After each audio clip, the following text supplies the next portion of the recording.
네, 오늘 정치권의 중요한 소식이 정말 많은 날입니다. 조금 전에 내각 인선 발표 내용도 보셨습니다만 잠시 뒤 3시에는 검찰 수사권 분리, 이른바 검수완박 관련해서 김호수 검찰총장이 또 기자회견을 자청했는데요. 현장 연결되는 대로 이 소식도 전해드리겠습니다. 정치권 주요 이슈 지금부터 여야 의원 두 분과 짚어보겠습니다. 장경태 더불어민주당 의원 그리고 전주의 국민의힘 의원 두 분 모셨습니다. 어서 오십시오. 네, 반갑습니다. 안녕하세요. 예, 안녕하십니까. 자, 내각 인선 이야기는 잠시 뒤에 다시 해보도록 하고요. 오늘 이 주제부터 좀 얘기해 보겠습니다. 검찰 수사권의 완전 박탈, 이른바 검수완박에 대해서 민주당이 어제 당론으로 입법을 하겠다 이렇게 채택을 했죠. 권력기관 개혁은 현 정부 초기부터 진행이 되어온 작업인데요. 검찰의 수사, 기소 분리, 먼저 그간의 경과를 박석원 앵커가 정리해드립니다. 네, 민주당은 어제 의원총회를 열고 검찰 수사권 완전 박탈, 이른바 검수완박을 골자로 하는 검찰개혁 법안을 4월 국회에서 처리하기로 당론을 모았습니다. 민주당이 의견을 모은 검수완박, 구체적으로 어떤 내용일까요? 일단 형사소송법 196조를 원칙적으로 폐지하는 걸 골자로 합니다. 좀 길죠? 이 부분만 보시면 됩니다. 검사는 수사한다. 이 조항을 없애겠다는 겁니다. 다시 말하면 검사의 수사 권한은 모두 폐지하는 것이죠. 또 검찰의 6대 범죄 수사권을 명시한 검찰청법 4조의 단서 조항도 삭제하고 대신 한국형 FBI를 만들어 검찰이 갖고 있던 6대 범죄 수사권을 넘기는 방안까지 당론에 포함됐습니다. 대신 예외적인 수사권을 규정하는 방안도 검토하고 있습니다. 형사소송법 197조 3항을 신설해 검사의 수사 범위를 경찰의 직무에 관련된 범죄 등 일부 사안으로만 제한하는 방안이죠. 이에 대해 정치권 반응도 뜨거웠는데요. 함께 들어보시죠. 지금 제일 걱정하시는 게 이 지금 수사를 이렇게 중대한 범죄 수사를 막바로 경찰에 다 넘겨버리면 경찰이 수사를 제대로 할 수 있겠냐. 이런 염려가 많은 건 사실이죠. 네. 근데 우리가 지금 유예 기간을 3개월로 뒀습니다. 예. 그러면 3개월 내에 우리도 법안을 낼 겁니다. 그 6대 중대 범죄, 특히 사실은 대부분 권력형 범죄죠. 이거를 막바로 경찰에 넘기는 게 좋은가에 대해서 우리도 준비를 하고 있어요. 그래서 사실은 특별수사청을 만들자. 그렇게 해서 법안까지 다 제출이 됐습니다. 추진할 1호 법안이 지금 이게 검수완박법, 이재명 방탄법입니다. 저희들은 이재명 방탄법이라고 부르는데요. 왜 그러냐? 권력형 비리 수사를 원천적으로 막겠다는 것이기 때문에 지금 하고 있는 수사 더 이상 못하게 하겠다.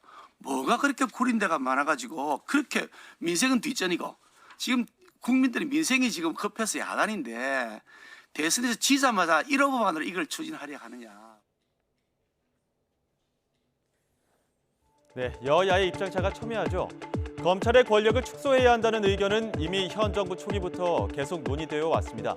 2018년 청와대는 국정원, 검찰, 경찰, 이 권력기관 개혁 방안을 발표했는데 조국 당시 민정수석의 발언 직접 들어보시죠. 검찰이 검찰 본연의 업무를 수행하도록 하는 것입니다.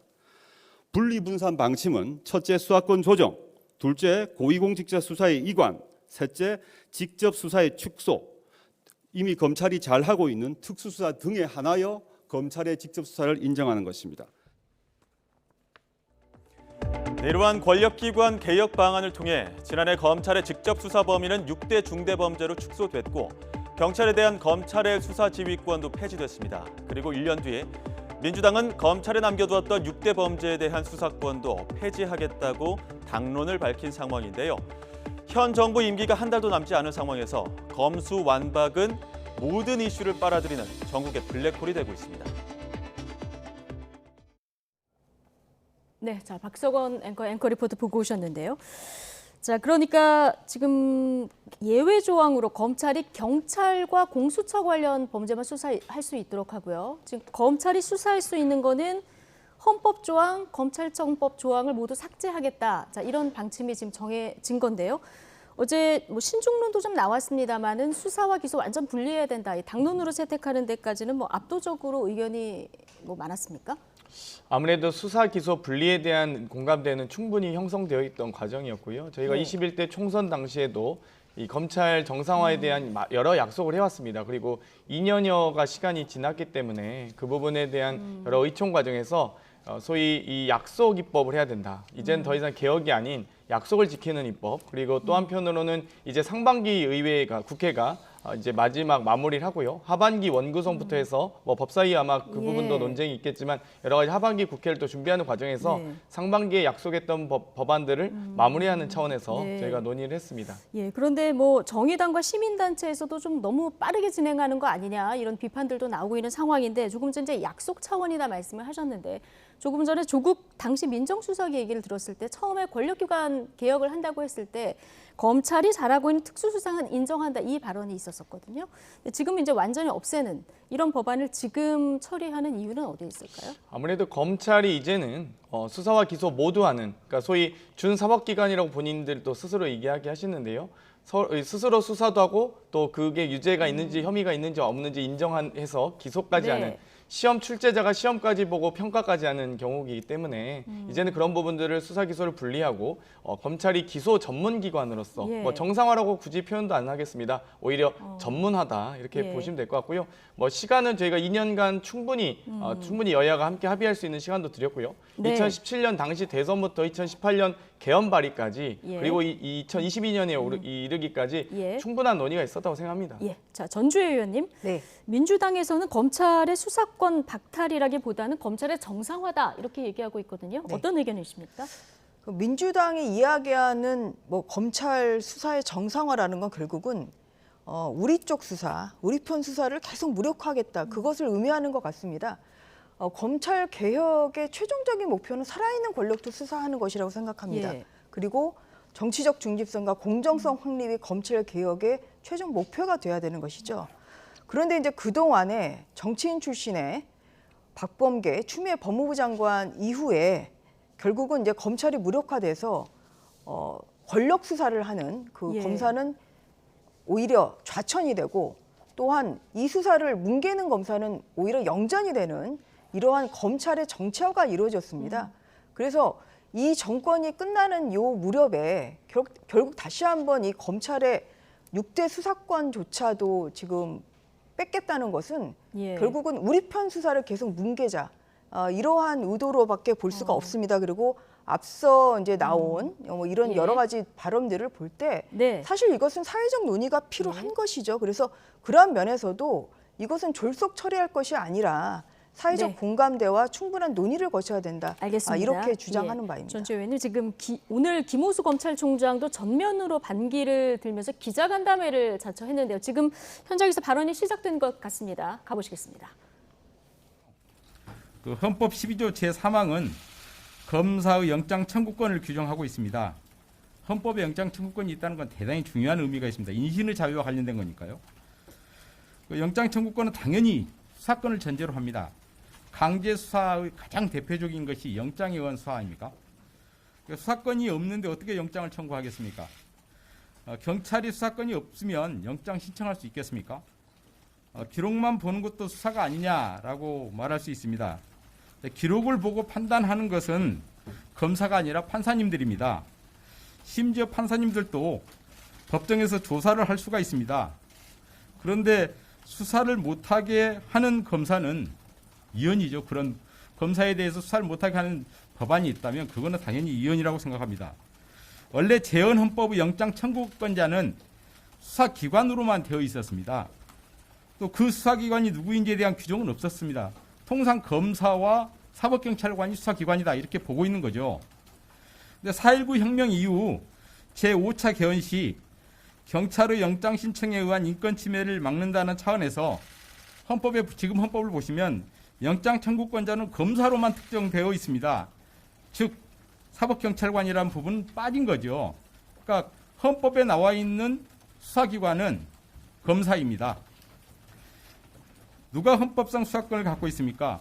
헌법상 수사권이 있는 검사에게서 수사권을 완전히 빼앗아 경찰에게 독점시키는 것은 이연이다. 그런 취지였습니다. 두 번째, 국민 불편에 대해서 말씀드리겠습니다. 저희는 아직 민주당이 추진한다는 법안이 무엇인지에 대해서 아직 자세히 알지 못합니다. 그러니까 당론까지 확정해 놓으셨는데 왜 법안을 지금까지 공개하지 않고 있는지 알 수가 없습니다. 다만 의총 결과를 공개한 것을 보면 수사 기소권은 완전 분리 법안이라고 합니다. 아마 검찰이 직접 수사를 개시하지 못하게 하고 또 경찰에서 송치한 사건도 보안 수사까지 못하게 하려는 것이 아닌가 그런 생각이 듭니다. 그런데 세월호 사건, 가습기 살균제 사건, 국정농단 사건, 사법행정권 남용 사건, 대형 금융 공정거래 사건 같은 그 대형 참사 부패 범죄 어디서 수사했습니까?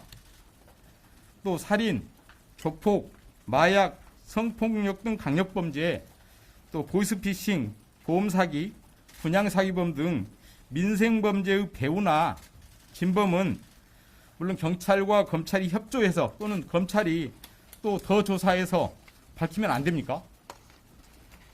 법정에서 거짓말하는 사람이 많이 보이는데도 꼭 경찰에게 넘겨서 경찰에게 신고해서 조사해야 합니까?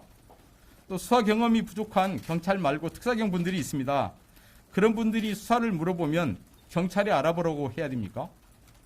구속사건을 배당받으면 구속된 사람 말도 한 번 안 들어보고 밑도 끝도 없이 그냥 기소만 합니까? 억울한 피해자 말도 못 들어주고 사건 그냥 끝내면 됩니까? 어떤 법안이 만들어질지는 모르겠지만 당론만 들어보면 그 자체로 우리 형사사법 체계에서 제대로 작동하기 어렵고 국민도 원치 않을 것입니다.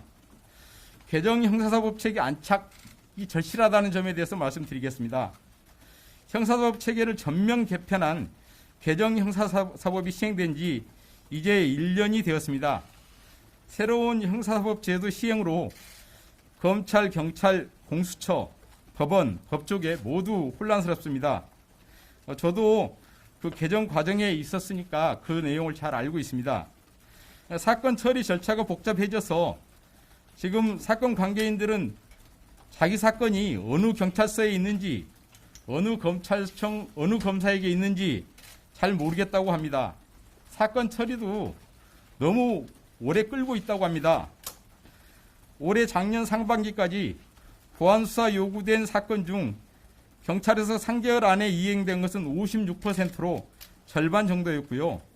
6개월 초과된 경우도 24%에 달하고 있습니다. 개정 형사법 마련 당시 법무부 차관으로 재직하였던 저도 이런 상황에 대해서는 정말 무거운 책임을 느끼고 있고 제가 총장으로 취임한 이후에 그 안착과 보완에 온 힘을 쏟고 있습니다.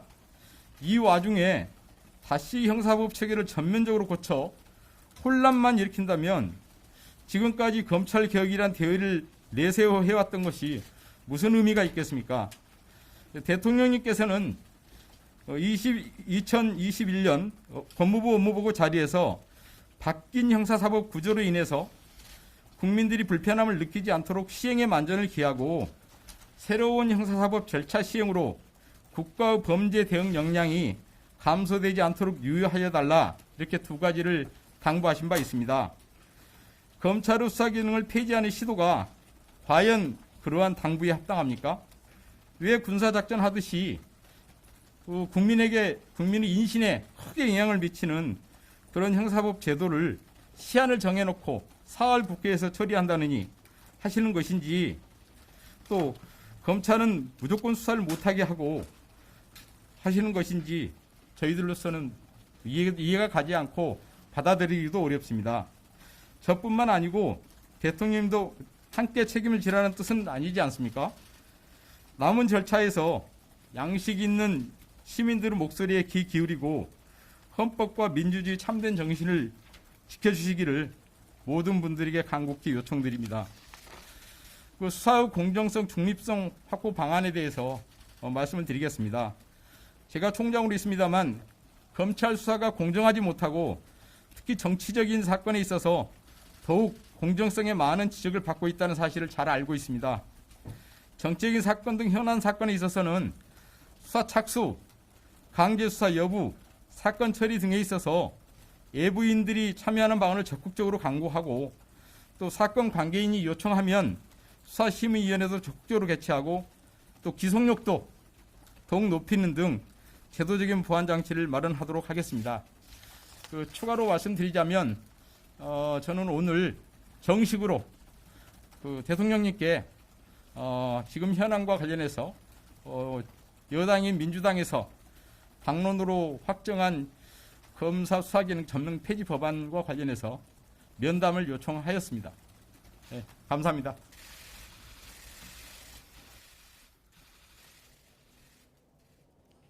네. 지금 김오수 검찰총장의 발언 바로 듣고 오셨습니다. 좀 작심하고 지금 여론에 호소하는 이런 이야기들을 듣고 오셨는데요. 자, 장경태, 전주혜 의원 두 분과 계속해서 얘기 나눠보도록 하겠습니다. 네. 자, 장경태 의원님, 지금 얘기 들은 것 중에 자, 수사권을 헌법에 둔 것, 그 영장 청구권은 수사권을 전제로 한 것이고 수사도 안 하고 기록만으로 어떻게 기소를 하겠느냐 이런 얘기를 했습니다. 어떻게 보십니까? 방금 기자회견 중에 김오수 검찰총장님의 말씀 중에 전 답이 있다고 생각합니다. 방금 판사도 재판 중에 조사권을 가지고 있고 또 추가 수사 자료 요구를 할 수 있다 이런 말씀을 하셨는데요. 마찬가지입니다. 검사도 이 여러 가지 경찰이나 국수본 혹은 한국형 FBI를 통해서 올라온 이 수사 기록을 통해서 기소 여부를 판단하기 전에 부족한 수사 기록이 있으면 추가로 수사 요구를 할 수 있습니다. 그렇기 때문에 정말 이 본인이 어떤 감정적으로 직접 만나서 대면해서 수사하면서 이 범죄 여부를 판단하는 것이 아니라 객관적으로 또 중립적으로 수사 기록을 바탕으로 해서 기소 여부를 판단할 수 있도록 한다는 점이고요. 수사는 꼭 검찰만 할 수 있는 것이 아닙니다. 예. 경찰청 또 국수본 앞으로 또 생길 중대청이든 특수청이든 또 한국형 FBI 등을 통해서 할 수 있는 부분들이 있기 때문에 저는 충분히 우리 여러 가지 국민들께서 우려하시는 예. 형사사법 체계의 변화가 아주 미비할 것이라고 말씀드리고 싶고요. 예. 그동안 검찰들이 소위 검찰 캐비넷에 숨겨두고 어떤 사건은 1단계로 수사하고 어떤 경우는 5단계를 놓고 수사하는 등의 여러 가지 의혹들이 있었습니다. 그 부분에 대해서는 앞으로 다양한 수사기관들이 앞으로 여러 가지 수사를 통해서 그 각각의 수사권을 통해서 좀 더 객관적이고 중립적인 수사가 가능해질 것이다 말씀드리고 싶고요. 예. 방금 여러 가지 이 전주 의원님께서 방탄 이야기도 하셨는데 예. 사실 어찌되었고 5월 10일 이후에는 이 검찰이든 경찰이든 어떤 수사기관이든지 간에 윤석열 정부의 수사기관이 됩니다. 그렇기 네. 때문에 저희가 어떤 법을 하든지 간에 윤석열 정부가 그 수사권을 가지고 있다고 말씀드릴 수 있겠습니다. 예. 자, 수사의 공정성 부분을 얘기해 주셨는데요. 그럼 지금 검찰에서 수사권을 이제 6대 범죄에 대해서 수사를 못하게 하고 나면 이걸 이제 어디를 보낼까가 아직 안 정해진 상황이라서 이게 선호가 좀 바뀐 게 아니냐 이런 지적도 나옵니다. 현재 6대 중대범죄에 대해서도 경찰이 수사할 수 있고요. 예. 그리고 6대 중대범죄에 대해서 지금 어찌되었고 검찰이 수사할 수 있는 권한을 제한적으로 지금 명시해 놓은 겁니다. 예. 모두가 수사할 수 있지만 이 6대 중대범죄는 검찰도 할 수 있게 검찰이 6대 범죄가 아니면 그 말을 다시 하면 6대 중대범죄가 아닌 사건에 대해서는 직접 수사권은 없습니다. 현재도 예. 검찰이. 그렇기 때문에 그 6대 중대범죄에 대해서 앞으로 이제 정부 출범 이후에 특수청이든 중수청이든 혹은 FBI를 여러 가지 어떤 제도에 대해서 충분히 국민의힘의 제안과 함께 제도적 협의를 할 수 있다라고 말씀드리는 거고요. 예. 지금 현재도 여러 수사기관에서 수사 가능한 사안입니다. 네, 이미 6대 범죄 관련해서 경찰이 수사를 할 수도 있고 또 앞으로 법안 논의를 위해서 유예 기간도 있을 거기 때문에 충분하다. 자, 민주당은 이런 주장이신데요, 전재 네. 의원님. 먼저 앞서 검찰총장이 이야기한 위헌. 검찰의 그 영장 청구권 이것이 있기 때문에 이것은 수사를 전제로 하는 것이기 때문에 민주당이 이러한 검수완박의 법을 밀어붙인다면 이것은 국회가 위헌적인 법을 이제 밀어붙이겠다. 예. 그런 면에서 국회 입법권을 오히려 남용한 것이다. 이제 이런 첫 번째 지적에 말씀을 드리겠습니다. 그리고 두 번째는 뭐냐면 이게 왜 검찰의 수사권을 뺏어야 되는지에 대해서 왜 예. 박탈해야 되는지에 대해서 민주당이 정확한 해답을 놓지 않고 있습니다. 왜냐하면 국민의힘의 입장은 이렇습니다. 우리 편 봐주고 상대편 수사라는 게 아닙니다. 제대로 된 수사를 하라는 것입니다. 그래서 범인 제대로 잡고 또한 피해자 보호 제대로 해주고 이것이 공정사회고 수사의 공정성이겠죠.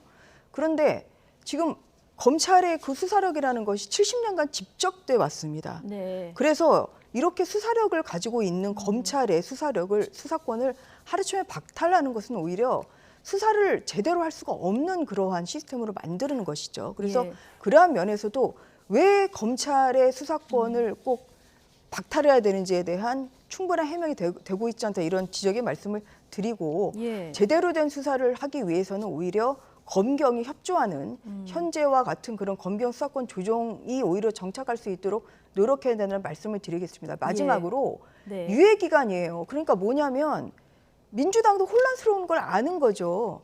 지금 만약에 4월에 이 법이 국회를 날치기 통과해가지고 뭐 효력이 발생하게 되면 예. 현재 진행되고 있는 뭐 대장동 게이트를 비롯한 여러 그 검찰의 중요한 사건들은 공중에 붕 뜨게 됩니다. 이것은 황운하 의원 얘기한 것처럼 증말해 버리는 거예요. 이게 경찰로 예. 가야 되는 거죠. 어디로 가든지 안 정해졌거든요. 네. 그래서 지금 민주당이 얘기한 것은 3개월의 유예 기간을 두고 네. 그 사이에 또 뭐 법안을 마련해서 어디로 갈지를 정하자는 건데 그렇게 할 바에는 같이 이 3개월의 기간 동안 충분한 사회적 공감대와 논의를 통해서 한꺼번에 뭐 수사권을 뭐 없애든지 예. 그리고 그 다음에 어떻게 어느 기관으로 갈지 이거를 한꺼번에 하는 것이 훨씬 더 사회 혼란을 줄이는 것이죠. 그래서 이런 것을 보면 결국은 민주당의 이런 검수완박법은 가장 중요한 것은 윤석열 당선인의 이 대통령 취임 전에 하려는 이 목표밖에 없다. 그러다 보니까 졸속 입법을 하게 되는 것이다. 이러한 강한 지적의 말씀을 드리겠습니다. 예. 자, 김호수 검찰총장 대통령께 면담을 요청했다 이렇게 얘기했거든요.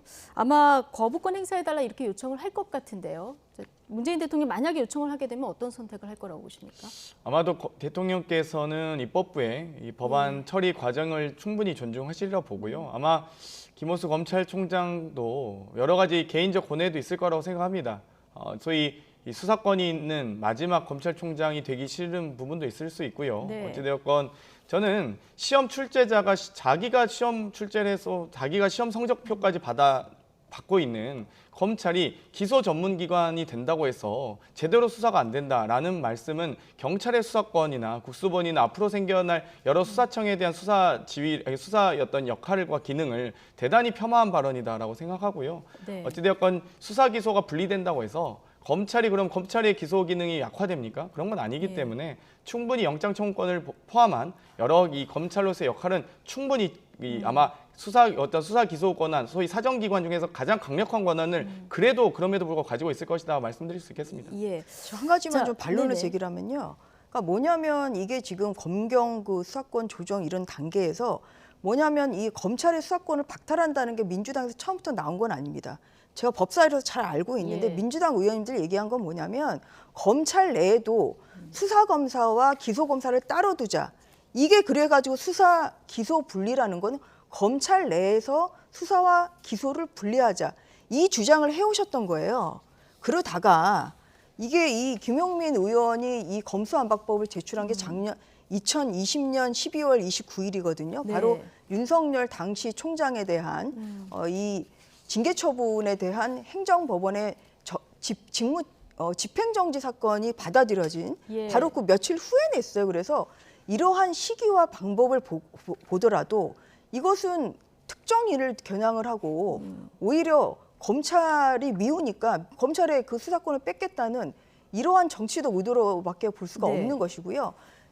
이 수사권의 수사검사와 이 기소검사의 분리 이것으로서도 민주당이 얘기하는 이러한 수사검사가 오히려 기소까지 한다는 이러한 문제점을 충분히 고칠 수 있습니다. 그래서 예. 이제 국민의힘은 이러한 뭐 그동안에 문제점이 있었다고 하면 예. 사회적 공감대와 충분한 논의를 통해서 하자는 것이고요. 예. 민변 그리고 참여연대도 이제 그러한 지금 그 의견을 밝히지 않았습니까? 정의당도 지금 그러한 의견을 밝히고 있습니다. 그래서 예. 졸속 처리하게 되면 결국 그 피해는 고스란히 국민에게 돌아간다는 것을 임대차 3법의 졸속 처리를 보면서 국민들이 아마 많이 느꼈을 겁니다. 그래서 이러한 실패를 뻔히 알면서도 국회에서 되풀이져서 안 된다 이런 말씀을 전주 드리는 의원님 것입니다. 하나만 좀 예. 여쭤보면 김호수 검찰총장이 그 검수완박 입법 관련해서 네. 헌법소원 심판 청구 이 얘기를 했거든요. 자, 이 카드를 쓸 가능성하고 그다음 만약에 썼을 경우에 위헌이 될 가능성이 있다고 보십니까? 저는 위헌이라고 확신합니다. 그런데 뭐가 문제냐면요. 이게 이제 기울어진 운동장이죠.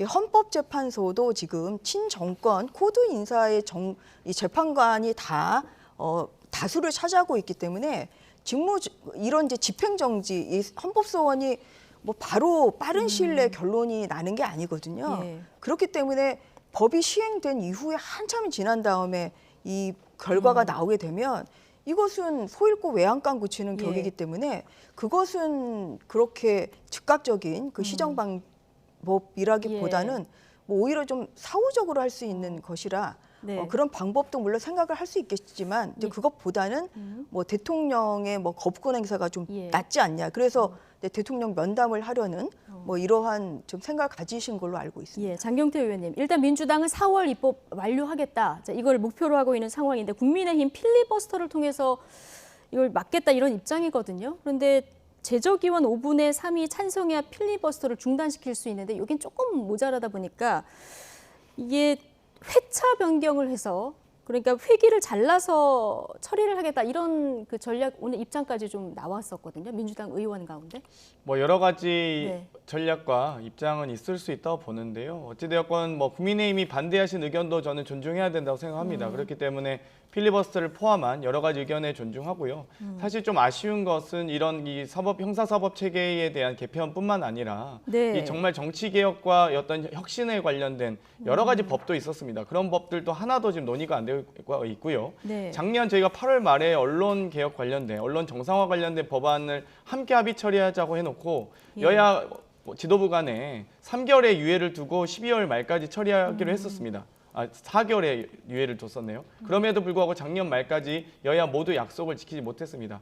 과연 여야가 진정성 있게 함께 뭐 검찰이든 언론이든 혹은 정말 국회의원 특권 내려놓기, 기득권 타파 이런 법안들 제대로 논의할 수 있는 상황인지 저는 좀 의구심이 들고요. 예. 방금 헌재 판결 같은 경우도 만약 기울어진 운동장이다. 그러면 국가 시스템이 지금 우리나라가 붕괴되어 있는 상황입니까? 그렇지 않습니다. 어찌됐건 법률적으로 객관적으로 판단하실 또 헌법재판소나 여러 대법원 등에서도 예. 판단하시라고 저는 믿고 굳게 네. 믿고 싶고요. 어찌됐건 이 법이 앞으로 그동안의 이 여러 형사소송 절차, 1954년 당시 공청회 당시에도 검찰의 수사 기소는 분리되는 것이 바람직하다라는 취지에 살려서 취지에 맞게 정말 70년이나 지났습니다. 그리고 네. 2017년 대선 당시부터 계속 논의가 되어왔던 준비가 되어왔던 사안이기 때문에 이제는 하반기 원구성을 앞두고 있는 상황 아니겠습니까? 아마 예. 법사위원장을 또 가지고 또 엄청 논쟁이 있을 것 같은데요. 그 전에 상반기 원구성에서 충분히 좀 합의 처리했으면 좋겠습니다. 예. 오늘 윤석열 당선인이 2차 내각 인선 발표를 했었는데요. 가장 눈에 띄는 부분이 한동훈 검사장의 법무부 장관 발탁입니다. 자, 마지막까지 이제 고심을 했겠습니다마는 이 검수완박 법안 처리 강행 의지 이 영향을 미쳤다고 보십니까? 저는 어느 정도 뭐 영향이 있었을 수도 있다고 생각합니다. 막판 낙점하는데 영향이 있었다고 보십니까? 뭐 그거는 제가 이제 그 과정을 모르기 네. 때문에 뭐 이렇다 저렇다 좀 말씀드릴 처지는 입장은 아닌 것 같습니다만, 예. 그러니까 이번 이제 인사를 보면 이제 결국은 검찰 인사의 좀 정상화에 좀 확고한 의지를 표현하신 거 아닌가 이제 그렇게 해석할 수 있을 것 같습니다. 이제 뭐냐면 이제 한동훈 검사장 같은 경우는 뭐 이로 인해서 그 추미애 당시 법무부 장관이 당시 또 윤석열 그 총장을 상대로 해서 장관의 이런 지휘권 발동을 지금 채널A 사건을 했었죠. 예. 그리고 나서 계속 그 12번째에서야 이제 무혐의 처분을 이제 받은 뭐 이러한 정치적 사건의 대표적인 이제 피해자라고도 할 수가 있습니다. 예. 이제 그리고 그동안에 이런 정치인 출신의 장관이 이제 이루어진 그런 인사를 볼 때 어떠한 그런 정말 권력 수사를 열심히 하면 뭐 울산시장 선거 개입 사건이랄지 뭐 그런 사건들을 열심히 하는 검사는 오히려 좌천이 되고 그렇지 않은 검사는 오히려 영전이 되는 근데 그러한 것을 제가 2년 동안 법사위에서 봐왔습니다. 네. 그렇기 때문에 이번 그 법무부 장관의 인사를 통해서 윤상선인이 그 주는 메시지라는 것은 결국은 검찰 인사의 정상화 네. 그리고 정치적 중립성과 공정성을 더욱더 좀 경고해야겠다는 뭐 그러한 의지에서 한동훈 검사장을 장관으로 그렇게 예. 인선하신 것 아닌가 하는 해석을 해봅니다. 검찰 인사의 정상화 이렇게 해석하면 될 것 같다 얘기를 해주셨고 윤석열 당선인도 사법 시스템의 현대화 오늘 뭐 이런 얘기를 했는데 한동훈 검사장의 발탁 어떻게 보셨습니까?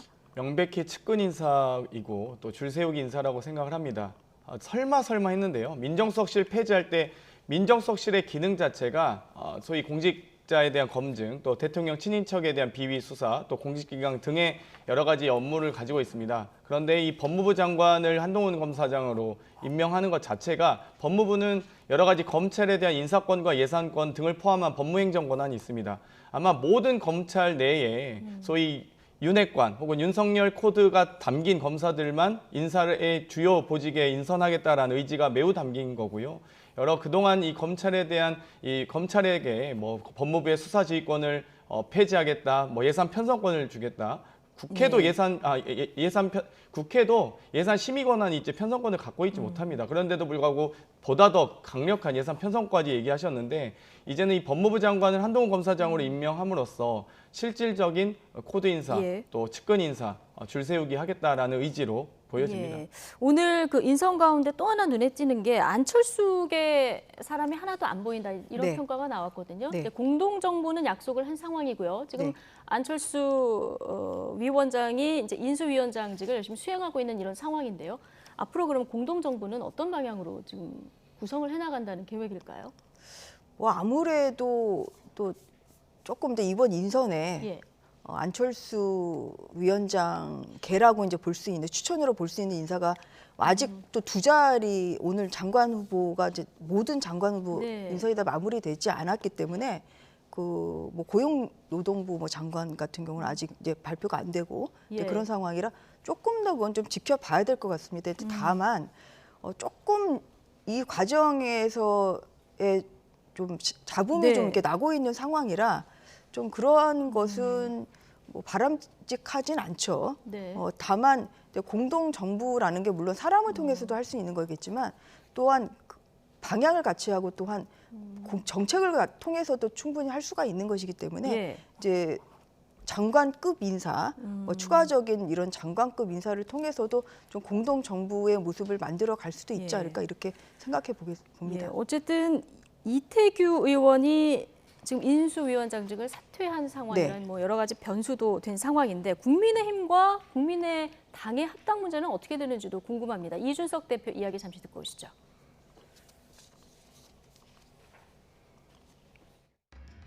어떤 이태규 의원 같은 경우에는 국민의당의 의원이 몇 분 안 계시거든요. 그렇기 때문에 이제 우리 당이 합당이 되면은 우리 당내에서도 활동하셔야 될 텐데 이런 불편한 모양새로 이렇게 인수위를 종료하는 이런 상황이 국민의당과 국민의힘 간의 합당에 시너지를 내는 데 있어서 좀 약간 찬물을 끼얹는 상황 아니냐 이런 생각을 합니다. 합당이나 공동정부 뭐 구성에는 뭐 차질이 없겠습니까? 합당의 결과물이 나오면은 이제 지금까지 저간에 있었던 합당 협상에 관한 좀 뒷이야기들을 얘기할 수 있겠는데 지금은 협상 중이고 아직까지 마무리되지 않았기 때문에 제가 좀 이거는 말을 안 하겠습니다만은 작년에 협상할 때도 마찬가지고요. 올해 협상할 때도 저희는 거의 국민의당 요구 조건을 다 받아줬습니다. 전주혜 의원님, 지금 합당도 좀 빨간불이라고 봐야 되는 겁니까? 지금 합당도 조금 예정보다는 좀 늦어지고 좀 있습니다. 그래서 뭐 이렇게 좀 그 인수위에서의 또 이태규 의원의 뭐 사퇴랄지 좀 그런 거랑 무관해 보이지는 않습니다만 좀 또 저희가 뭐 합당이 지금 상당수가 이것은 또 이준석 당대표가 중심이 돼서 지금 진행을 하고 있거든요. 그래서 이제 거의 제가 알기로는 뭐 상당한 이제 그런 의사 일치는 또 이루어졌고 또 상당히 진행이 된 상태이기 때문에 좀 마무리를 이제 잘 하면 되지 않을까 이렇게 생각을 하고 좀 빠른 시일에 합당을 해서 좀 그렇게 같이 그 선거를 하는 좀 모습을 국민들에게 보여주면 좋겠다 그렇게 생각하고 있습니다. 이제 바람도 얘기를 해주셨는데요. 장경태 의원님께는 이 부분 좀 여쭤봐야 될 것 같아요. 송영길 전 대표가 이미 출사표를 던진 서울시장. 근데 민주당이 전략 공천 방침을 오늘 밝혔거든요. 그럼 뭐 새로운 인물도 발탁하고 이 원점에서 다시 한다는 얘기입니까? 아무래도 전략 공천 선언을 하신 거면은 뭐 기존의 6명의 후보만으로 경선하지는 않겠다는 것으로 보이고요. 예. 또 전략 공천이라는 표현 자체가 꼭 단수를 의미하는 것이 아닙니다. 전략 경선도 할 수 있기 때문에 단수 또는 경선 또 이 전략 공천 방식을 포함해서 활용해서 소위 후보 등록을 하지 않는 제3의 후보를 발굴해서 경선에 붙이는 방식들 다양하게 가능하거든요. 그렇기 네. 때문에 아마도 저 전략 공천 발표를 하신 이유가 예. 이 기존에 있는 인원으로 경선하기보단 또 새로운 인원을 함께 발굴해서 좀 더 뜨거운 경선을 하겠다라는 의지로 보입니다. 예, 알겠습니다. 오늘 두 분 말씀에 여기까지 듣겠습니다. 장경태 더불어민주당 의원 그리고 전주회 국민의힘 의원 두 분과 함께했습니다. 고맙습니다. 네, 수고하셨습니다.